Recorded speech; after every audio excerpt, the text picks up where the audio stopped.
واذكروا نعمة الله عليكم إذ كنتم أعداء فألف بين قلوبكم فأصبحتم بنعمته إخوانا وكنتم على شفا حفرة من النار فأنقذكم منها كذلك يبين الله لكم آياته لعلكم تهتدون.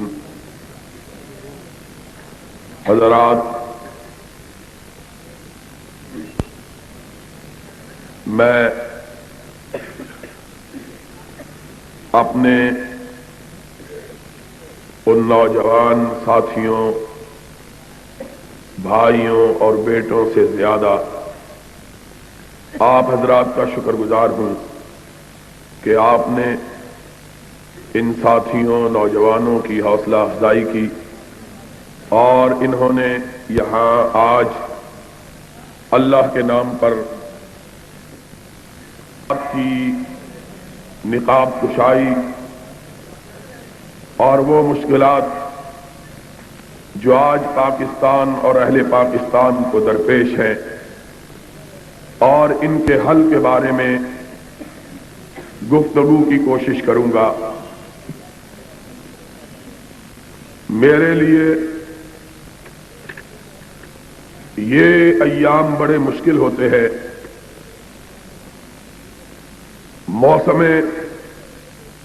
گرما اور سرما کے درمیانی دن، چاہے سرما کی آمد ہو چاہے گرما کی آمد ہو، اس لیے کہ یہ دونوں موسم بہار کے موسم کہلاتے ہیں اور ان موسموں میں بڑی کثرت کے ساتھ لوگ پاکستان کے مختلف شہروں اور بستیوں میں جلسوں کا انعقاد کرتے ہیں اور پھر ان کا اصرار ہوتا ہے ہر جگہ سے کہ میں ان کے ہاں ضرور حاضری دوں، اور باوجود میری گزارشات کے اور اس بات کے کہ پاکستان کے ہر بڑے قصبے اور ہر بڑے شہر میں میں حاضری نہیں دے سکتا، لیکن لوگوں کا اصرار انکار پر غالب ہی آتا ہے. اور پھر میرے لیے یہ دن اور بھی زیادہ مشکل اس لیے ہو جاتے ہیں کہ پچھلے پہر سفر شروع ہوتا ہے، رات کو تقریر ہوتی ہے، پھر گھر واپسی ہوتی ہے اور صبح دم اور کئی علاقوں سے لوگ وقت لینے کے لیے آئے ہوئے ہوتے ہیں، اور وہ دوست جو وقت لینے کے لیے آتے ہیں وہ دماغ تقریر سے کم خرچ نہیں کرواتے، اس لیے کہ گھنٹہ گھنٹہ ڈیڑھ گھنٹہ بحث کرتے رہتے ہیں جی آپ ضرور آئیں. اور میں ان کو کہتا ہوں کہ اگر پاکستان کی بستیوں، قصبوں، دیہاتوں اور شہروں کو شمار کیا جائے تو 10 برس میں بھی میں پاکستان کی ساری بستیوں میں حاضری نہیں دے سکتا. لیکن اس کے باوجود بہرحال ان کی محبت کی وجہ سے مجھے باقی اپنے سارے کام سمیٹ دینے پڑتے ہیں، اور اس وجہ سے انسان ہوں پیالہ و ساغر نہیں ہوں میں. تھک جاتا ہے انسان خون اور جسم، اور انسان جو گوشت پوست کا مرکہ ہوتا ہے اس کے اندر اتنی ہمت طاقت نہیں ہوتی کہ وہ دن رات اتنا سفر کر سکے. میں سمجھتا ہوں کہ میرے بھائی اور میرے ساتھی اور میرے دوست خطبہ حضرات مولانا یزدانی صاحب، قاری عبدالحفیظ صاحب، مولانا عبداللہ شیخوپوری صاحب، مولانا عبدالعلیم صاحب اور دیگر بھائی جو یہ دن رات سفر کرتے رہتے ہیں، ان کی بڑی بہادری کی بات ہے. لیکن میں واقعی طور پر بیٹھ کر تقریر کرنا پسند نہیں کرتا، لیکن کیا کیا جائے کہ کھڑے ہونے کی سکت نہیں ہے. اس لیے وقت بھی کافی بیت چکا ہے. میں چاہوں گا کہ یہ جو وقت مجھے ملا ہے اور یہ موقع جو مجھے میسر آیا ہے آپ سے ہم کلام ہونے کا، اس موقع کا کوئی لمحہ بھی کسی ایسی بات میں صرف نہ کروں جو میرے لیے، آپ کے لیے، ملک کے لیے، قوم کے لیے یا ہماری آخرت کے لیے مفید نہ ہو. انشاءاللہ میں کوشش یہ کروں گا کہ اپنی ساری تھکاوٹوں کے باوجود اپنی توانائیوں کو بروئے کار لا کر آپ کی خدمت میں کتاب و سنت کی روشنی میں کوئی حق کی بات کہہ سکوں. آپ اللہ سے دعا مانگیے اللہ مجھے سچ اور حق کہنے کی توفیق عطا فرمائے. آپ جانتے ہیں ہمارا ملک اس وقت بڑے کڑے حالات سے گزر رہا ہے، اور یہ صرف پاکستان کی بات نہیں ہے بلکہ سارا عالم اسلام اس وقت جن حالات سے دوچار ہے، ایسے حالات عالم اسلام پر کبھی وارد نہیں ہوئے۔ اس وقت دنیا میں مسلمان بہت بڑی تعداد میں ہیں، اتنی بڑی تعداد کہ 1400 برس کی اسلامی تاریخ میں مسلمانوں کی کبھی اتنی تعداد نہیں ہوئی ہے جتنی آج ہے۔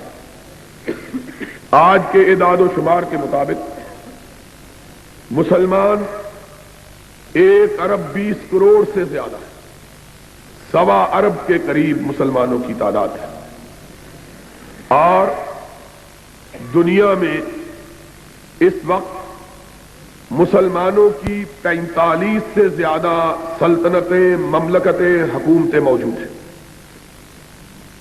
40 اور 5 45 سے زیادہ ملک ایسے ہیں جو مسلمانوں کے ہیں، جہاں مسلمان حکمران ہیں، مسلمان سربراہ، اور اس کے ساتھ ساتھ آج مسلمانوں کے پاس اتنی دولت ہے، اتنا مال ہے کہ اتنی دولت اور اتنے مال کا کبھی تصور بھی نہیں کیا جا سکتا تھا۔ مجموعی طور پر جو مال و دولت ہے اس کا کیا کہنا، انفرادی طور پر بعض مسلمانوں کے پاس اتنا سرمایہ موجود ہے کہ کبھی اتنا سرمایہ دنیا کے بادشاہوں کے پاس بھی نہیں ہوتا تھا۔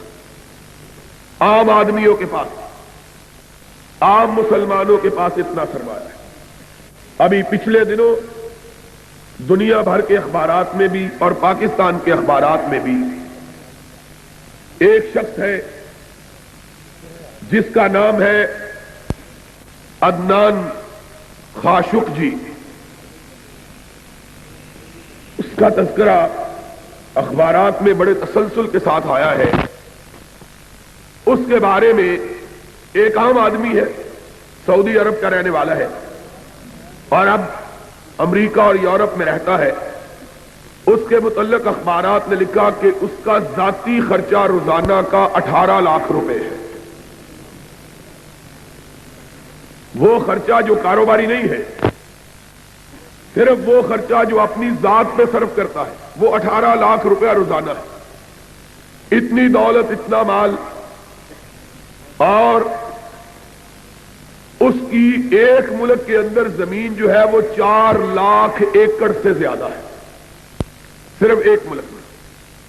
اور یہ ایک آدمی کا عالم ہے۔ اس طرح کے بے شمار ہیں، سینکڑوں کی تعداد میں ایسے لوگ ہیں جن کے پاس دولت کی یہ فراوانی، مال کی یہ بہتات، اور جہاں تک حکومتوں کا تعلق ہے، آپ یہ بات سن کر حیران رہ جائیں گے کہ اس وقت دنیا میں سب سے زیادہ فی کس آمدنی اگر کسی ملک کی ہے تو وہ امریکہ کی نہیں، فرانس کی نہیں، جرمنی کی نہیں، سویڈن کی نہیں، ڈنمارک کی نہیں، بیلجیم کی نہیں، بلکہ ایک مسلمان ملک کویت ہے کہ پوری دنیا میں جس کی فی کس آمدنی ساری دنیا میں سب سے زیادہ ہے۔ یہ مسلمانوں کا حال ہے۔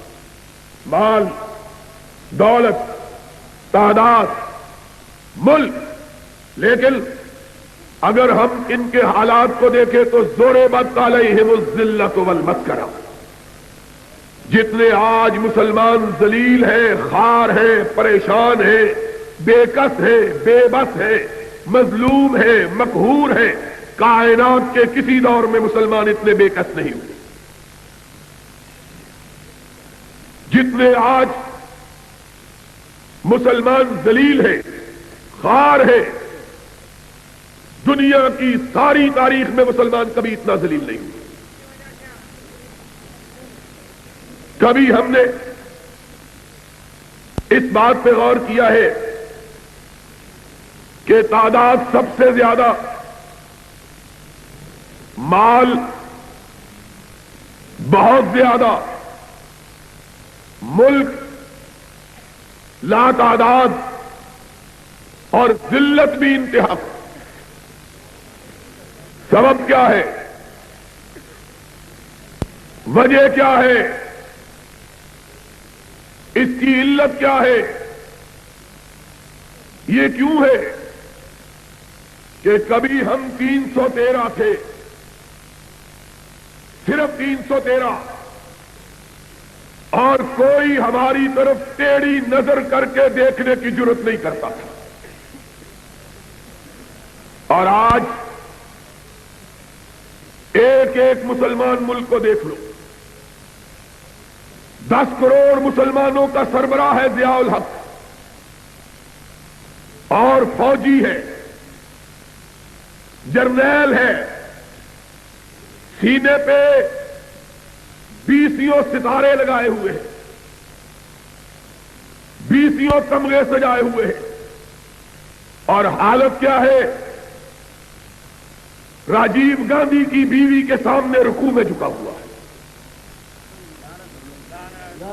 کھلو جاؤ بھائی، تسی بڑے کالے ہو. ایک ادھروں بولے ہے وجہ کی، ایک ادھروں بول پہ. عجیب بات ہے. پہلے بات تو سن لو، پھر اکٹھے ہی لڑیں گے اس سے.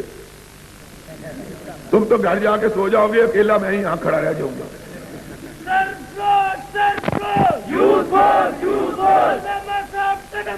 ہم تمہارے ساتھ ہیں، ہم تمہارے ساتھ ہیں، ہم تمہارے ساتھ ہیں. تو میں یہ کہہ رہا تھا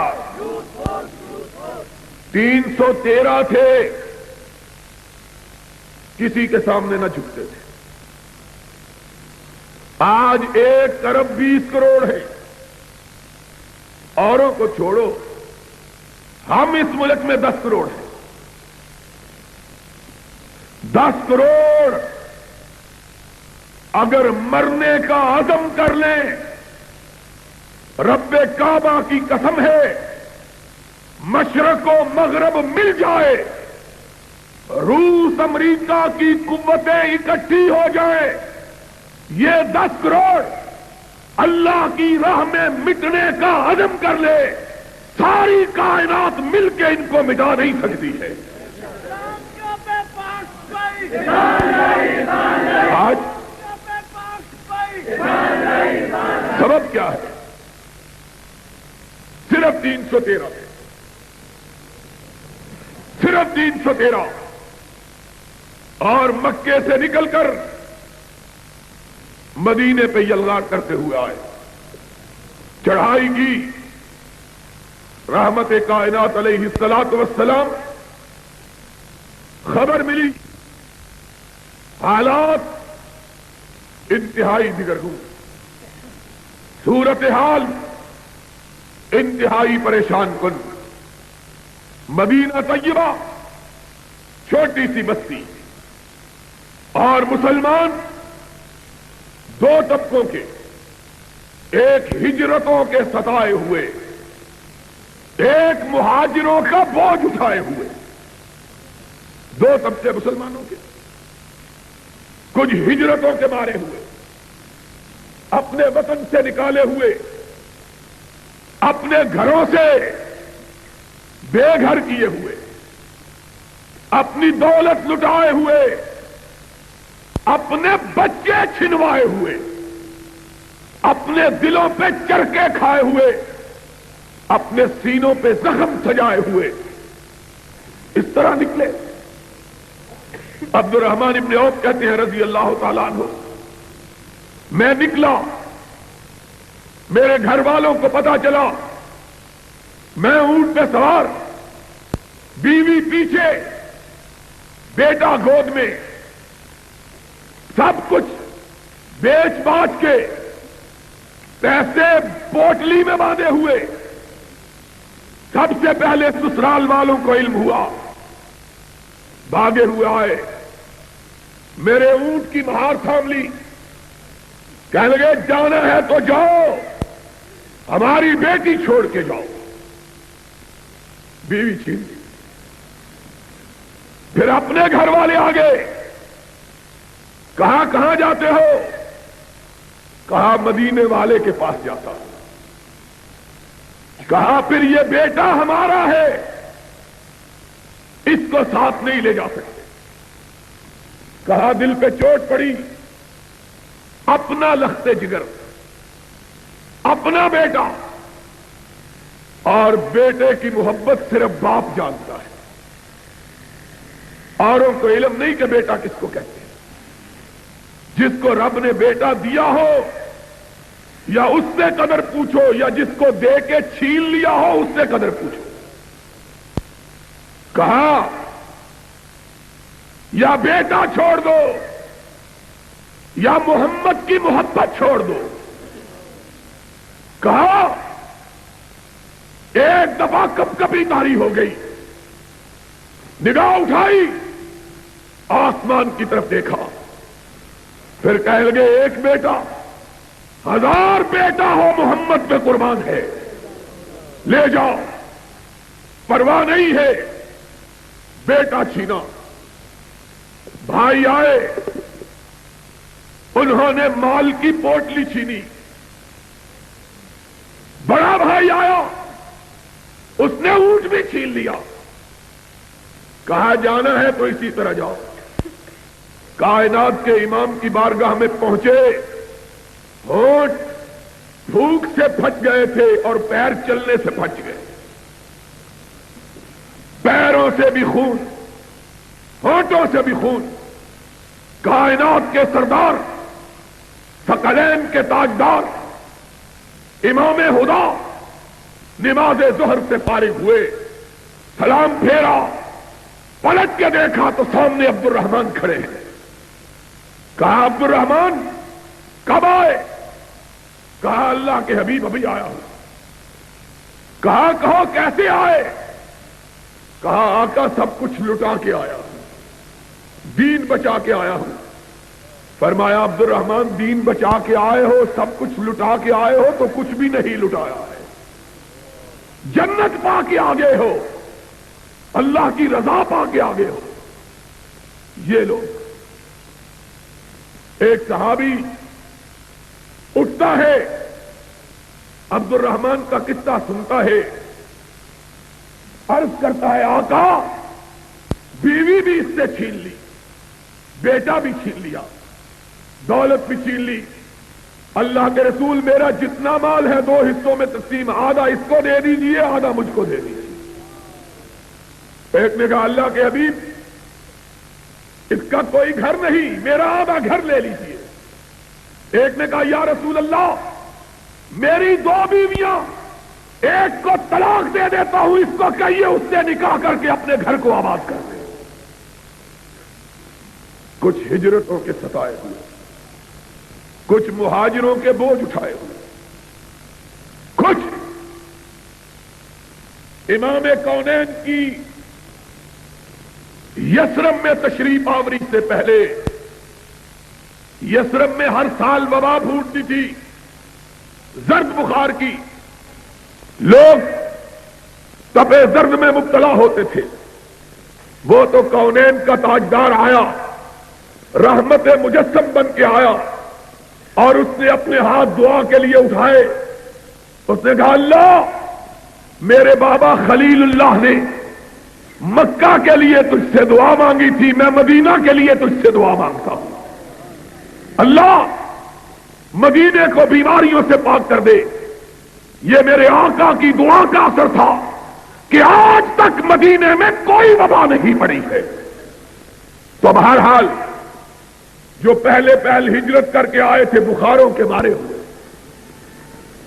بخاروں نے ان کی کمروں کو جھکا رکھا ہے، اور بندے ہی کتنے شمار کیا گیا تو جوان 200 سے زیادہ نہیں تھے، کل تعداد بوڑھے شامل کیے گئے، اور 14 اور 15 سال کے بچے شامل کیے گئے، تو تب جا کے 313 بنے، تب جا کے۔ لیکن اس وقت بھی جبکہ صرف 313 تھے، نہ خوف تھا، نہ دہشت تھی، نہ دشمن کا رعب تھا، نہ مخالفوں کی ہیبت تھی، اگر تھا تو اپنے اللہ پر توکل تھا، اپنے رب پر اعتماد تھا۔ محمد الرسول اللہ صلی اللہ علیہ وسلم کو علم ہوا دشمن بڑا لشکر لے کے آیا مدینے والوں کو مٹانے کے لیے۔ سرور گرامی نے کہا ہم مدینے کی دیواروں کے پیچھے رک کر ان کا انتظار نہیں کرتے، کھلے میدان میں جا کر ان کا مقابلہ کریں گے۔ اور ضیاء الحق 10 کروڑ آدمی اس پاکستان کا باسی، اور تو راجیو گاندھی کے سامنے لمبا لیٹ گیا ہے اور سونیا کے سامنے رکوع کر رہا ہے۔ اور اگر اس سے فرصت ملی تو ایک بزرگ کی قبر پہ جا کے دھاگے باندھنے شروع کر دیے۔ مجھے اور ساری باتوں کی سمجھ آ گئی، دھاگوں کی سمجھ نہیں آئی ہے۔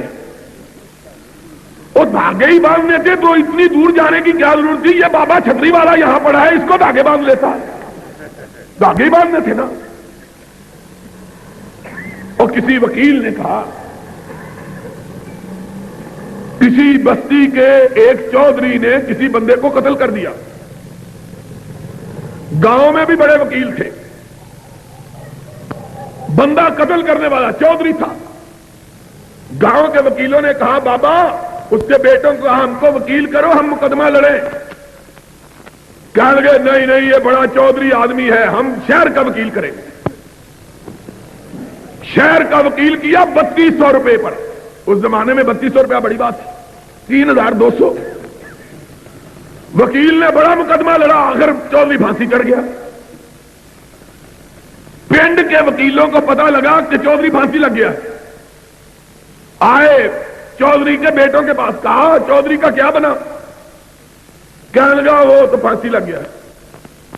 کہنے لگا فیس کتنی دی تھی؟ کہنے لگا 3200 روپیہ۔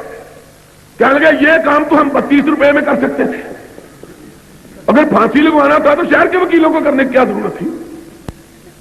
اور یہ کام ہم صرف 32 روپے میں کر دیتے۔ اور ضیاء الحق صاحب، اور کوئی مجسٹریٹ ہے تو لکھے، ان سی آئی ڈی والوں نے کیا لکھنا ہے بیچاروں نے؟ کسے پڑی ہے کہ جا سناوے، پیارے پی کو ہماری بتیاں، نہ انگ چینا نہ نیند نینا، نہ آپ آمے نہ بھیجے پتیاں۔ اور تو بے غیرت انسان ہے کہ اپنے سینے پہ تمغے لگائے ہوئے اور ایک ہندو عورت کے سامنے رکوع کر رہا ہے۔ اس سے بہتر تھا تو مر جاتا، مسلمانوں کا قائد نہ کہلواتا۔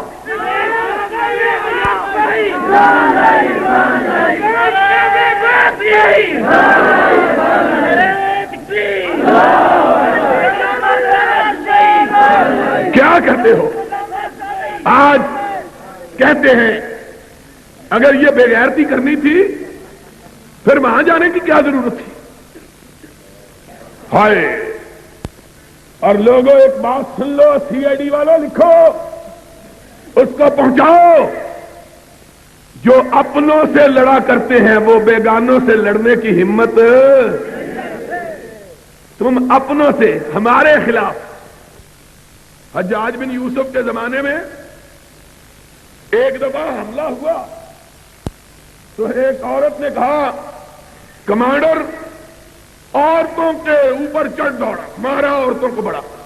جب بندے لڑنے کے لیے آئے تو اپنی بیوی کے پیچھے جا کے چھپ گیا۔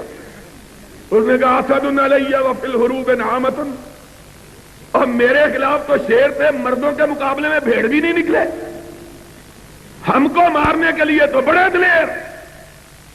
پولیس فوج، یہ بیچارے پولیس فوج ہمارے بھائی ہیں، ان بیچاروں کا کیا ہے؟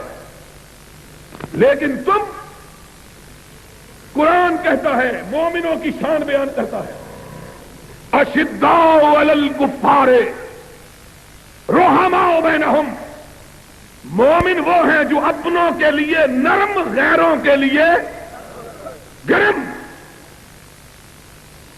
ہو، ہلکا یاراں تو بریشم کی طرح نرم ہو، ہلکا یاراں بریشم کی طرح نرم، رزم حق و باطل ہو تو فولاد ہے مومن. لیکن یہ مومن شب موم کر لیا، سحر آہن بنا دیا. ہمارے لیے فولادی اور اندرا گاندھی کے بیٹے کے لیے موم کا. اور لکھا ہے اخباروں نے، لکھا ہے کہ اندرا گاندھی کے بیٹے نے سلام بھی نہیں لی، یہ جھپے مار کے ڈال گیا. وہ سلام لینے کے لیے جھپے مارتا پیا. ایسا انہیں قوم نو بھی جفا ماریا، چھڈن کا نام ہی نہیں لیتا. قوم کو بھی جفا مارا ہوا ہے. اس سے سلام لینا. اور لوگ کہتے ہیں ڈپلومیسی ہے. یہ ڈپلومیسی اسلام کے اندر نہیں ہے. یہ اسلام کے اندر، یہ ڈپلومیسی اسلام کہتے کیا ہے؟ کہتے ہیں کوئی بات نہیں، ہم کو بچا لیا ہے. ہم نے کہا بزدلی سے اگر کوئی قوم بچا کرتی تو کبھی بہادروں پہ موت نہ آتی. بزدلی بھی کبھی قوموں کو بچاتی ہے،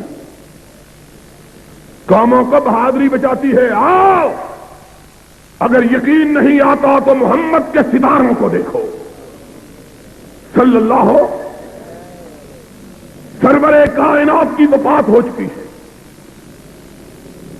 آپ کی نعش مبارک مسجد نبی کے ساتھ حجرہ صدیقہ میں رکھی ہے.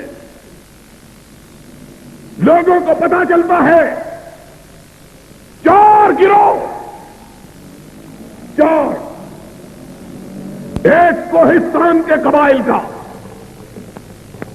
ایک مسلمہ کے ساتھیوں کا، ایک مانعین زکات کا، ایک روم کے لشکروں کا.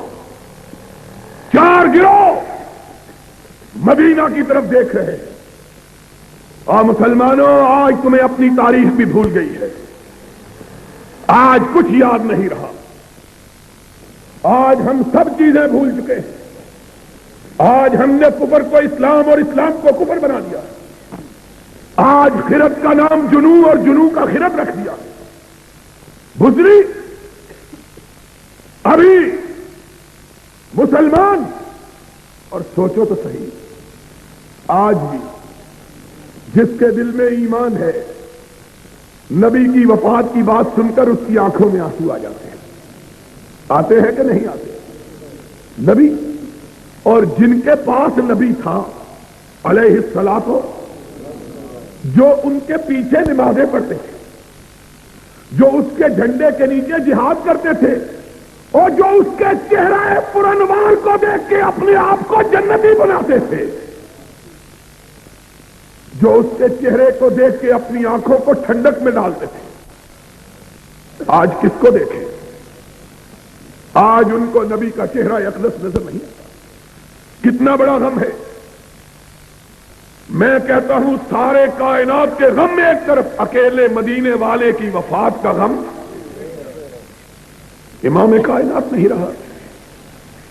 تو غم کا عالم یہ تھا کہ بلال نے حضور کی وفات کے بعد اذان کہنی چھوڑ دی تھی. اور جب لوگوں نے کہا تھا بلال اذان کیوں نہیں کہتے، تو اس نے کہا تھا اب اشہد ان محمد رسول اللہ کہہ کے میں کس کے چہرے کو دیکھوں گا. لوگوں کے غم کا عالم. غم کی حالت یہ تھی کہ لوگ کہتے تھے اگر ہمارے سینوں پہ احد پہاڑ بھی رکھ دیا جاتا تو سینہ اتنا مچلا ہوا اور مسلا ہوا نہ دکھائی دیتا جتنا محمد کریم کی وفات سے دکھائی دیتا. اور فاطمۃ الزہرا نے کہا تھا صبت علی مصائب لو انہا صبت علی الیام سرن لیالیا. مجھ پہ میرے باپ کی وفات کے ساتھ اتنے غم ٹوٹ پڑے کہ اگر دنوں پہ ٹوٹتے تو دن سیاہ ہو جاتے، راتوں میں بدل جاتے. اتنا غم ہوا کہ فاروق جیسا بہادر آدمی اپنے اعصاب گم کر بیٹھا. اس نے تلوار نکال لی اور کہا جو کہے گا کہ محمد فوت ہو گیا میں اس کی گردن کو اڑا دوں گا. ہوش حواس گم ہو. مدینے میں اس طرح ہو بکا ہوا کہ اس طرح معلوم ہوتا تھا زمین کا کلیجہ شک ہو جائے گا، آسمان پھٹ جائے گا، اتنا لوگوں کو غم تھا۔ این اس غم کے عالم میں خبر پہنچی کہ قبائل کوہستان نے ارتداد کا اعلان کر دیا، غیر مسلم ہونے کا اعلان کر دیا، اور صرف یہ اعلان کیا نہیں بلکہ مدینے پہ چڑھائی بھی کر دی۔ ابھی یہ خبر ختم نہیں ہوئی، اوے سنو سنو، ہمارا ضیاء کہتا ہے ہم کس سے لڑے، ادھر انڈیا ہے ادھر کابل ہے۔ ہم نے کہا دشمن بھی دو ہی ہے، یا شمال کا ہے یا مشرق کا اور جنوب کا ہے، اگر تم ان سے نہیں لڑ سکتے تو فوج رکھنے کی ضرورت کیا ہے؟ پھر کراچی کے سمندروں سے لڑنا ہے؟ پھر کس سے لڑنا ہے؟ یا اپنی قوم سے لڑنا ہے؟ دشمن تو یہی ہے۔ ان کا مطلب یہ ہے کہ دشمن بھی ہماری مرضی کا چھوٹا سا ہونا چاہیے، تب ہم لڑیں گے۔ جس طرح ہمارے ہاں کبھی رستم زمان ہوتے تھے اور نوکی سے جھگڑا ہو گیا، اس نے ایک ہی پٹخی ماری، بازو نکل گیا، کہنے لگا بڑا بھائی مان ہے، میرا بازو توڑ کے مجھ کو گرانا چاہتا ہے۔ اس نے کہا کچھ نہیں کر رہے ہو، پیار کر رہے ہو۔ ان کا مطلب یہ ہے رستم زمان ہم بنے کن کو گرا کے؟ مولوی عبد الخالق قدوسی کو گرا کے۔ یہ بیچارہ تو پہلے ہی گرا ہوا ہے۔ ضیاء الحق بھی کمانڈر ان چیف ہے، سالار ہے، اور مقابلہ کرنا چاہتا ہے کس سے؟ مولوی فضل الرحمان سے، یا بھٹو کی یتیم بیٹی سے۔ اور بیچارہ اس کا باپ ہمارا مقابلہ نہیں کر سکا، تم اس کی بیٹی سے مقابلہ کر رہے ہو۔ حالت کیا ہے؟ ان کا مطلب یہ ہے دشمن بھی ہماری مرضی کا۔ اور جب سیاہ چین پہ انڈیا نے قبضہ جما لیا، انڈیا نے فوجی دور میں، سیاستدانوں کے دور میں نہیں، فوجیوں کے دور میں، ماشاء اللہ کے دور میں، کہتے ہیں قبضہ کر لیا، پھر کیا وہاں تو گھاس بھی نہیں ہوتی، گھاس تو اس سڑک پر بھی نہیں ہوتی، یہ بھی انڈیا کو دے دو، پھر گھاس تو تمہارے سر پر بھی نہیں ہوتی۔ یہ عجیب بات ہے، یہ عجیب جواب ہے۔ قومیں مقابلے کرنے کے لیے یہ سوچا کرتی ہیں گھاس ہوتی ہے کہ نہیں ہوتی۔ وہ کسی بھیا کی طرح کہنے لگا ہمارے ماموں کے گھر آنا تو پھر ہم سے لڑائی کرنا، پھر ہم تم کو دیکھیں گے۔ بھئی لڑائی کے لیے پہلے تمہارے ماموں کے گھر ڈھونڈے کدھر ہے۔ ان کا حال دیکھو ذرا، یہ مسلمان ہیں جنہیں دیکھ کے شرمائے یہود۔ کیا مسلمانی ہے؟ تم ہنستے ہو، کعبے کے رب کی قسم رونے کی بات ہے، رونے کی بات ہے، رونے کی۔ جب 313 تھے تو ڈرے نہیں تھے، جب 313 تھے تو، اور اب 10 کروڑ ہے، اور منہ پتیلے جتنے بڑے ہیں، 10 کروڑ۔ لیکن کونین کے تاجدار نے کہا تھا، کونین کے تاجدار نے کہا تھا F-16 بھی ہیں، F-15 بھی ہیں، میراج بھی ہیں، مگ بھی ہیں، لڑتے نہیں۔ اور کونین کے تاجدار نے جب مومنوں کو لڑایا، نہ کسی کے پاس تیر تھا نہ تلوار تھی، کسی کے پاس نیزہ تھا تو ڈھال نہیں تھی، اگر کمان تھا تو چھوڑنے کے لیے تیر نہیں تھا، اگر تیر تھا تو بچاؤ کے لیے زرہ نہیں تھی، لیکن تھا تو رب پر ایمان تھا، اللہ پر اعتماد تھا۔ اور انہی کے متعلق اقبال نے کہا تھا کہ کافر ہے تو شمشیر پہ کرتا ہے بھروسہ، اور مومن ہے تو بے تیغ بھی لڑتا۔